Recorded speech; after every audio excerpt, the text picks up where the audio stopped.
c'est Charlie, j'espère que vous allez bien et on se retrouve, je crois que normalement, c'est la dernière vidéo de l'année ou c'est la première, je ne sais pas. Écoutez, j'espère que vous allez bien, j'ai Stram à côté qui ne cesse de miauler, elle est sortie de sa sieste, je lui ai donné ses croquettes mais je ne sais pas, madame est en forme.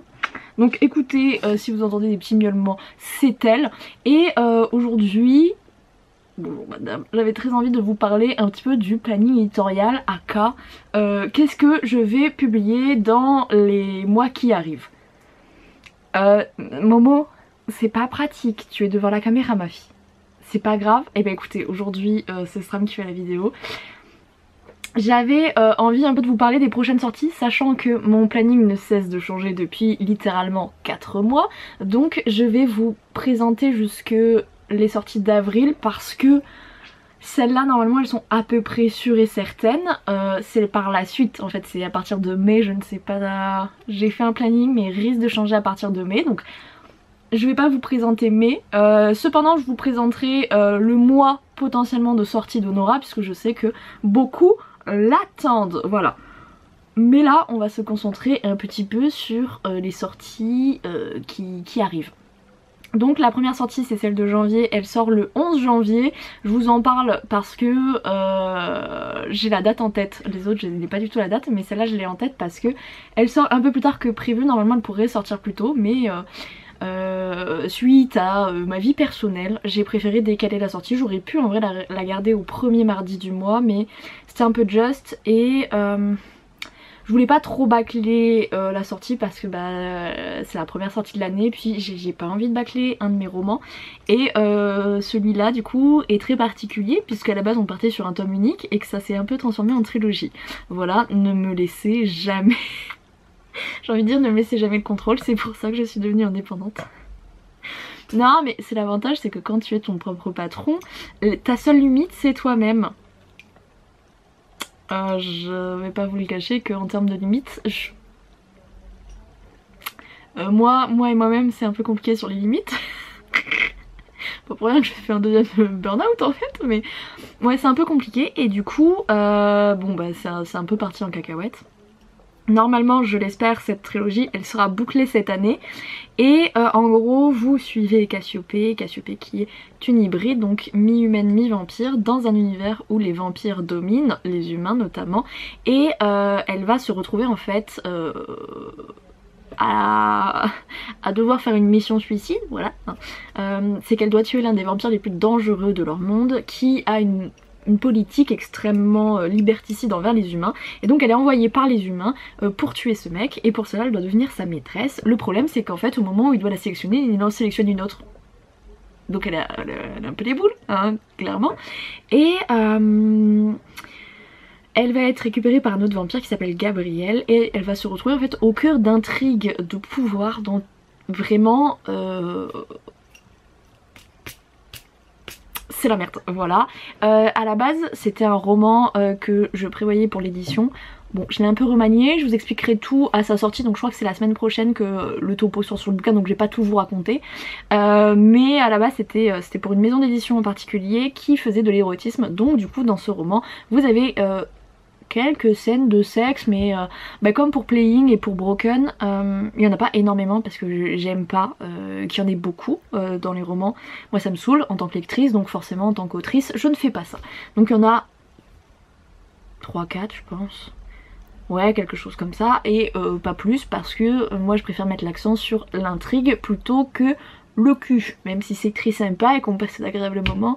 C'est vrai que je préfère m'occuper de tout ce qui est intrigue, personnages, etc. Surtout que Cassiopée est un personnage extrêmement intéressant par sa nature particulière, puisqu'en fait les hybrides ne sont pas censés exister, donc elle a un statut de paria, de laissé pour compte, etc., d'erreur de la nature, et donc ça a été extrêmement intéressant de la travailler, et j'ai vraiment super hâte de vous la présenter. J'adore la couverture qui a été faite par une de mes amies, Magali, merci à toi Magali qui s'occupe un peu de mes couvertures, donc merci de t'être occupée de celui-ci. Vraiment, l'image fait tout, mais j'ai beaucoup aimé, enfin on a retravaillé les couleurs et tout, enfin bref.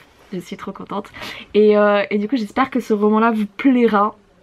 parce que j'en attends beaucoup aussi, enfin, forcément c'est la première sortie de l'année, c'est un peu tu sais un test aussi de voir si ça va marcher, à savoir que ma première véritable sortie l'année dernière j'avais sorti le recueil de nouvelles gratuites mais c'était gratuit, et la première véritable sortie c'était le tome 1 d'Honora qui a extrêmement bien fonctionné, donc je vous avoue que j'ai un peu l'espoir vain, tu sais, que la maîtresse de la nuit fonctionne aussi bien, à voir. Mais c'est vrai que vous allez voir, on est plus... Il y a quand même de la romance contemporaine, mais on est beaucoup sur de la romance fantasy, de la romance paranormale, etc. Parce que c'est quand même ce que je préfère écrire. Donc ça c'est pour janvier. Février, ben, on se retrouve avec de la romance contemporaine, du young adulte, puisque si vous avez aimé Bad Boy et Intello, vous allez adorer Bad Girl et Binoclard. Le titre... c'est fait exprès, hein, voilà.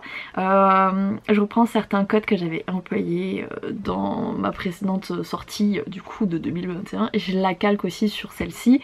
En fait je me suis dit genre que Matt dans Bad Boy et Intello c'était un peu le rebelle du lycée, mais qu'on lui tolérait plus de choses parce que c'était un garçon, donc on acceptait un peu son comportement de déviant, et que je m'étais dit que si c'était une fille ça ne passerait pas de la même manière.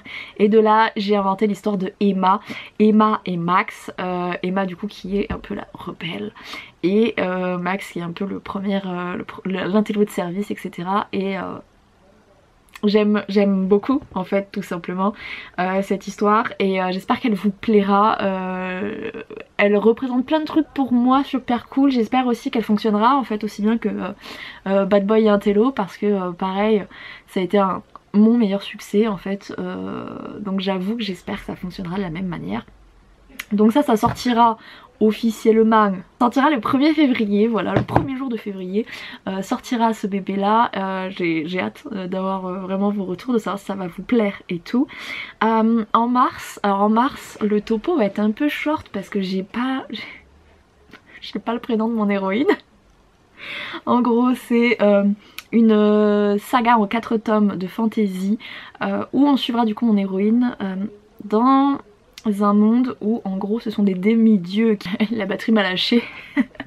Donc je disais, on se retrouve dans un monde de fantasy où en fait ce sont des demi-dieux qui régissent le monde, et en gros ces demi-dieux, il y a 3 catégories, pas 4, il y a 3 catégories, en gros les très gentils, les très méchants et les neutres qui peuvent être aussi bien gentils que méchants.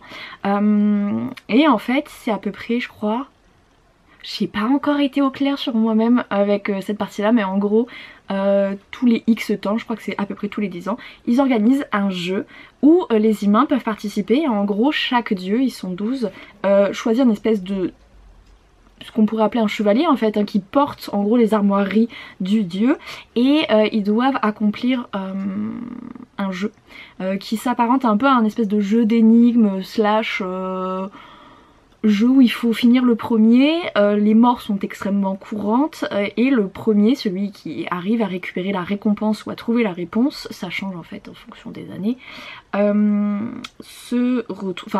le droit à n'importe quel souhait. Comme ce sont des demi-dieux, vous vous doutez bien qu'ils peuvent accéder à pratiquement tous les souhaits. Et en fait mon héroïne va bientôt mourir, voilà, elle est très malade, et elle veut l'emporter pas pour se soigner mais pour mettre sa famille à l'abri du besoin, puisque elle vit avec son père et sa petite sœur qui sont très pauvres, notamment parce que ben voilà, elle ne peut pas elle travailler et qu'elle coûte cher en médicaments, et en fait elle ne veut même pas se sauver elle veut mettre à l'abri ses proches, et donc elle participe à ce jeu, et elle se retrouve du coup avec un dieu évidemment qui est en fait un dieu neutre, donc mi-méchant mi-gentil en fait, en fonction de son état d'esprit, de son humeur, il peut aussi bien l'aider que la plomber, sachant que le but de chaque dieu quand même c'est que leur poulain gagne. Mais pour faire gagner en gros ton chevalier, hein, ou ta chevalière, tu peux très bien lui faire du mal pour qu'il arrive à la fin de l'épreuve. Voilà, et donc elle va se retrouver à devoir l'emporter, ne pas mourir, et surtout essayer de mettre ce dieu là dans sa poche pour qu'il devienne plus gentil que méchant. et c'est une tireuse de cartes, donc elle tire un jeu de tarot de Marseille, d'où le fait que la saga s'appelle les arcanes de tarot. Chaque tome porte le nom d'une arcane, donc tout simplement, alors je suis pas encore au clair sur les noms, je ne sais pas encore non plus dans quel sens je vais les mettre, mais ce sera forcément des cartes avec des titres assez forts, genre le pendu ou l'arcane sans nom, voilà. Le diable, voilà, des bails un peu comme ça. On va pas partir sur les cartes qui au premier abord évoquent des choses positives, même si en vrai chaque carte a des côtés positifs et négatifs, mais bon bref ça voilà, on va pas rentrer dans les détails. Mais en gros elle est tireuse de cartes et elle va notamment beaucoup se servir de ses cartes pour l'aider dans le jeu. Et cette histoire je l'ai vraiment depuis en tête depuis... En vrai, on n'est pas loin, je pense. C'est quand j'ai lu Caraval que j'ai commencé à avoir cette idée. Caraval, je l'ai lu littéralement en octobre dernier, octobre ou novembre de l'année dernière, donc ça fait 1 an que j'ai l'histoire, que je la réfléchis un peu en arrière-plan. Et je crois que c'est comme pour Wedding, vous savez, Wedding c'était la sortie que j'attendais le plus de l'année. Je crois que c'est celle-ci que j'attends le plus de l'année parce que... vous êtes tellement ça va être oufissime, donc du coup il y aura des petites scènes d'amour et il y aura forcément beaucoup de scènes d'action puisqu'en fait le bouquin se concentre aussi beaucoup sur de l'action. Enfin finalement c'est comme Wedding, hein, j'ai mis mes ingrédients principaux, c'est-à-dire de l'action et de la romance, et je mixe le tout et c'est vraiment ce que je préfère écrire, les scènes d'action et les scènes d'amour, les scènes aussi de tragédie quand même, et puis c'est marrant mais comme Wedding où le méchant de Wedding qui est Lucien, il est très méchant puis finalement tu commences un peu à le comprendre. Ce sera un peu pareil avec du coup cette espèce de demi-dieu et ouais on va encore jouer avec les limites du mal et du bien dans ce roman. J'adore avoir des méchants qui ne sont pas totalement méchants, hein, c'est bien Voldemort et compagnie, mais c'est vrai que j'aime quand c'est un peu plus nuancé. C'est vrai qu'au fur et à mesure du temps, et encore je dis ça, Honora, je l'ai écrit, j'avais 20 ans, et je trouve que Naomi et Zachary sont géniaux dans leur manière d'être, même si c'est des gros bâtards. J'aime leur manière d'être parce que ce sont des méchants, mais des méchants où leur personnalité et leur manière d'être s'expliquent aussi, et c'est ça que je kiffe. Et pareil dans ce roman là, donc dans les arcanes de tarot, donc le tome 1, je sais pas encore du coup le titre, mais on sera sur... toutes ces histoires en fait, voilà, de méchants, de gentils, du côté un peu bien, mal, parce que ce dieu est toujours en train de franchir les limites de l'un ou l'autre, et notre héroïne n'est pas en reste vraiment. Là, vous dites-vous qu'avant que je tourne cette vidéo, j'ai fait ma petite promenade là, et j'ai réfléchi à un nom pour elle et je n'ai pas trouvé le nom parfait. Et vous savez, moi les prénoms de mes héroïnes déterminent beaucoup de choses. Et Honora, j'ai mis du temps à trouver son prénom, mais maintenant Honora ne serait pas Honora si elle ne s'appelait pas Honora. Et c'est pareil pour toutes mes héroïnes, enfin clairement, Wedding, elle s'appelle Cameron, c'est un prénom aussi masculin, c'est pas pour rien, enfin... Pour moi je trouve qu'un prénom ça dit beaucoup de choses de la personnalité de quelqu'un, et c'est pour ça que je prends toujours beaucoup de temps à choisir les prénoms de mes héroïnes parce que ça reflète plein de choses dans le livre. Et c'est vrai que celui-là il me tient particulièrement à cœur parce que j'adore, si vous le savez pas je tire les cartes, et le tarot de Marseille c'est vraiment pas mon préféré, mais c'est vrai celui qu'on voit le plus, et puis il est très connoté, et j'avoue celui-là c'est mon petit préf, c'est celui que j'attends. À la base je devais sortir les 4 tomes cette année, mais puis bon bah j'ai... La maîtresse de la nuit s'est retrouvée avec 2 tomes en plus, donc il a dû faire de la place, et donc c'est le seul mois de vacances que j'avais pris à sauter, et du coup le tome 4 en fait de cette quadrilogie, je sais pas comment ça s'est dit, sortira finalement début 2023. Comme ça c'est bien, finalement je vais pas le sortir trop vite, les tomes seront assez espacés comparé à d'habitude par rapport à une série classique, mais c'est pas plus mal, comme ça me laisse le temps de me potasser entre chaque bouquin et tout. Mais j'ai super hâte vraiment de vous proposer celui-là, c'est vraiment celui dont j'attends aussi pas mal de choses de ce bouquin là. Je vais pas vous mentir, chacune de mes sorties est très importante, mais celui-là c'est un peu comme Wedding, c'est pas forcément que un aspect financier et il faut que je vise de ma passion. Là c'est vraiment c'est sentimental. La sortie, tu vois, si si vraiment je l'aime profondément, j'aime tous mes romans, mais il y en a, tu sais, c'est comme avec les parents, ils disent qu'ils n'ont pas de préférés, on le sait tous qu'ils ont des préférés, ben c'est pareil un peu avec mes romans, je les aime tous, mais il y en a, ils ont un petit truc en plus. Et Wedding, et notamment cette série là, c'est le cas en fait, j'ai un truc en plus, je les aime vraiment profondément, et c'est vrai que bah si ça marchait moins que j'espère, je serais vraiment très déçue en vrai. Mais ouais, non vraiment j'espère que celui-là fonctionnera, j'espère que vous serez au rendez-vous. De toute façon toutes les précommandes sont dans la description si vous voulez déjà craquer. Et puis enfin en avril sort Romance Young Adult. Écoutez, j'ai pas fait exprès mais j'ai inversé romance fantasy paranormale versus romance contemporaine young adulte, puisque là on repart au lycée comme Bad Girl et Binoclard, sauf que là on est sur un versus, donc ça sera un enemy to lovers, voilà, très à la mode en ce moment. Donc en gros vous partez de personnages qui ne peuvent pas se supporter et ils finissent ensemble, et là ce sera Roméo versus Juliette, donc une réécriture de Roméo et Juliette. Et là pour le coup on se retrouve avec le personnage principal du coup masculin s'appelle Roméo, elle Juliette. En fait ils sont dans un lycée et ils ne peuvent pas se saquer, voilà. Là pour le coup c'est Roméo et Juliette qui ne peuvent pas se voir, ils ne peuvent pas se blairer, et en fait tout le lycée est partagé entre soit Roméo soit Juliette. Tout le lycée est pris à partie de leur en fait histoire, de leur haine, et en fait du coup le lycée est représenté par la famille Montaigu et la famille Capulet, même si eux ne portent pas ces noms de famille là, les héros, mais voilà, le lycée c'est scindé en deux, soit tu fais partie des Capulet, soit tu fais partie des Montaigu, et c'est comme ça, hein. Tu dois prendre parti, tu arrives au lycée, tu dois prendre parti pour l'un des deux.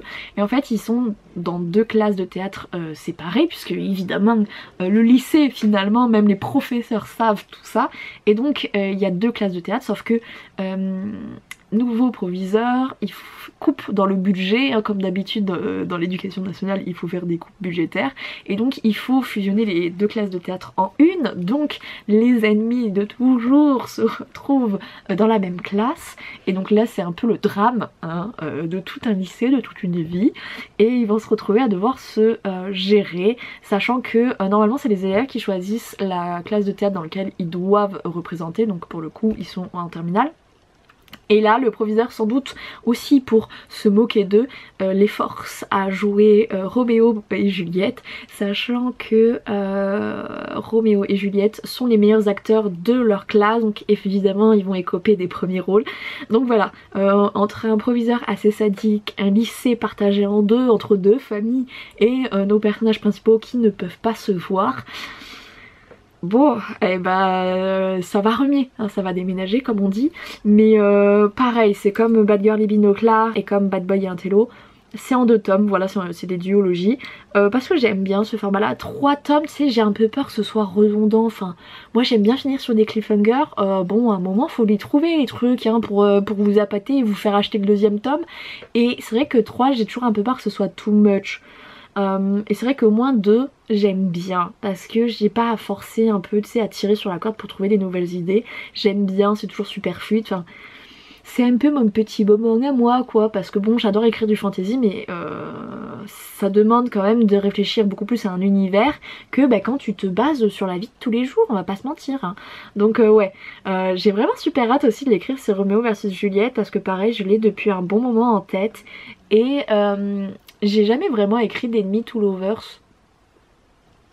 Grand Dieu, non, ce sera mon premier, et du coup je suis un peu excitée en mode oh là là, j'ai hâte de les faire partir de Ils peuvent pas se saquer, ils vont finir ensemble, trouver les trucs qui vont les faire se rassembler autres que les cours évidemment, parce que sinon ça fonctionnerait pas. Enfin ça va être encore trop bien, et ouais bah, j'ai pas que ça se voit, mais j'ai hâte, en vrai j'ai super hâte.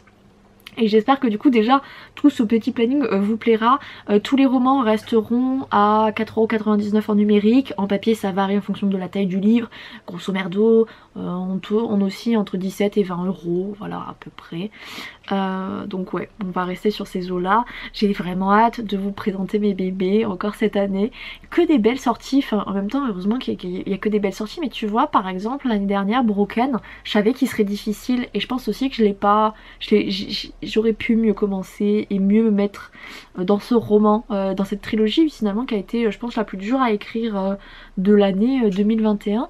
Et c'est vrai que là quand je regarde toutes mes sorties, il n'y en a aucune où je me dis genre ouais celle-là elle me tente plus autant, parce qu'aussi Broken quand je l'ai écrit c'était un an après Playing, et au moment où j'ai sorti Playing j'avais vraiment envie d'écrire Broken, et en fait l'envie est passée mais n'est jamais revenue, et donc quand je me suis retrouvée à l'écrire j'étais contente de retrouver mes personnages, en même temps je n'avais plus autant cette hype, alors que c'est vrai que là mes romans bah, j'y ai réfléchi depuis un an pour la plupart, mais l'envie elle est toujours là. Et je pense que ça aussi tu vois c'est ça qui est cool quand tu grandis aussi, que tu évolues dans ton... Ben, quand t'es à ton compte, c'est que tu commences aussi à mieux te connaître, à mieux te cerner aussi sur le boulot. Ça c'est vraiment bien. Enfin bref, je m'égare, mais en gros, on va passer des bons moments ensemble, vous et moi. Et enfin, Honora pour l'instant est prévu pour août. Je sais c'est hyper loin, mais ça aussi, façon ça oscillerait entre juin et septembre dans les deux cas. Là août me paraît bien. J'aurais voulu sortir un tome tous les 8 mois, mais le problème c'est que les Honora sont vraiment très longs, me prennent beaucoup de temps, et que là ben voilà je suis encore à un roman par mois.